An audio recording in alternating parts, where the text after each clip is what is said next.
الاهلي وبيراميدز كانوا بيلعبوا امبارح والاثنين كسبوا، وبالتالي اتساووا مع الزمالك في نفس عدد النقاط، بس لاعبين ماتش زياده عننا. بس الزمالك لسه متصدر الدوري بفرق الاهداف. وهنلعب ماتش النهارده صعب جدا جدا جدا مع الاتحاد السكندري، والاتحاد مش من الفرق اللي انت تعرف تكسبها بسهوله، فرقه رخمه. ده غير انهم كسبانين اخر 5 ماتشات ومنتشرين. ده غير ان هم عملوا صفقات جامده جدا ومكسرين الدنيا.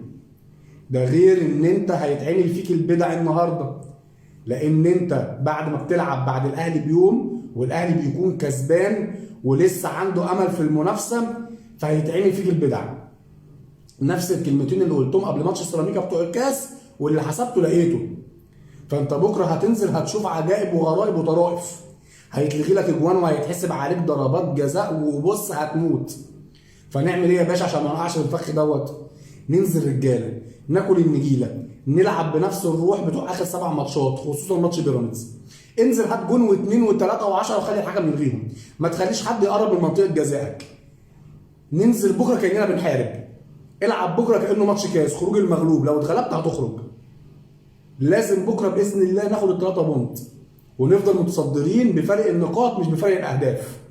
لعيبه الزمالك رجاله، معاهم مدرب عبقري بسم الله ما شاء الله، وراهم جمهور يحرك الصخر. فباذن الله باذن الله باذن الله نقدر نكسب بكره، بس لازم ننزل رجاله.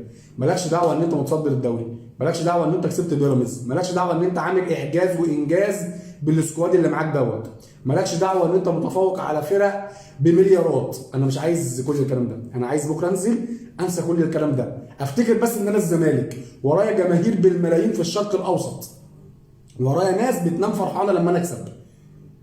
بس كده يا باشا، ننزل بكره رجاله. انزل يا باشا اضغط من اول دقيقه وهات جون واثنين وثلاثه واربعه، اطلع بسكواد، هات اي فرصه تجيلك هاتها جول. ويا ريت ما نعملش زي ماتش بيراميدز، كان عندك فرصه تاريخيه تكسب بيراميدز بالسكواد دوت 5-6 مستريح اقسم بالله، بس ما اعرفش كان فيه ايه. فلازم نعالج الاخطاء دي، وقدام الاتحاد بكره اي نص فرصه تيجي لاي لعيب يجيبها جول، لان والله ما هتتساب. بكره هيتعمل في الزمالك البدع، وانا اهو وانت